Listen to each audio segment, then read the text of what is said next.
Good morning students. आज जो हम चैप्टर पढ़ने वाले हैं वो पार्ट 2 है, न्यू डायनेस्टीज एंड रूलर्स का। लास्ट क्लास में आपको याद होगा हमने कुछ डायनेस्टीज़ को स्टडी किया था, और आज जो हम पढ़ने वाले हैं वो है उसका पार्ट 2।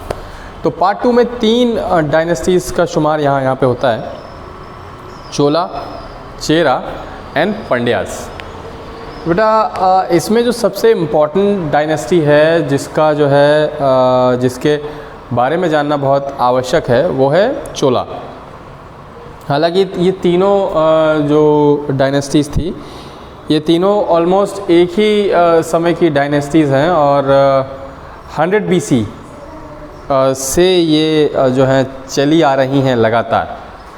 100 BC से ये चली आ रही हैं, लेकिन ये एग्जिस्टेंस में, ये पावर में कब आई? ये पावर में आई ऑलमोस्ट मौर्यन डायनेस्टी के ये पावर में आई ऑलमोस्ट मौर्यन डायनेस्टी के पूरी तरीके से समाप्त हो जाने के बाद, जब नॉर्थ में शासन था हर्षवर्धन का। तो साउथ के एरिया में इन डायनेस्टीज़ का जो है वो आप देख सकते हैं, उनका एरिया बहुत एक्सपैंड था, बहुत वास्ट था, जिसमें चोलास का रोल बहुत ही अहम था। तो चोला के जो प्रथम शासक थे, जो पहले राजा थे, उनका नाम था राजराज चोला। तो राजराज चोला क्यों फेमस हुए या क्या उनकी स्पेशलिटी थी, ये समझने से पहले हमको ये जानना होगा कि इनका राज्य जो है वो कहाँ से कहाँ तक था, ये किस एरिया में था। तो इनका जो राज्य था वो आज के मॉडर्न डे का तमिलनाडु, कर्नाटक और आंध्र का एक बड़ा हिस्सा, ये जो है इनका राज्य का एरिया था।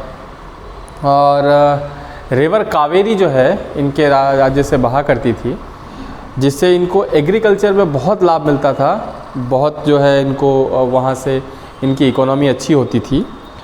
और राजराज चोला के पास एक और स्पेशलिटी थी, वो भारतवर्ष के ऐसे पहले राजा थे जिनके पास अपनी फुल फ्लेजेड नेवी थी।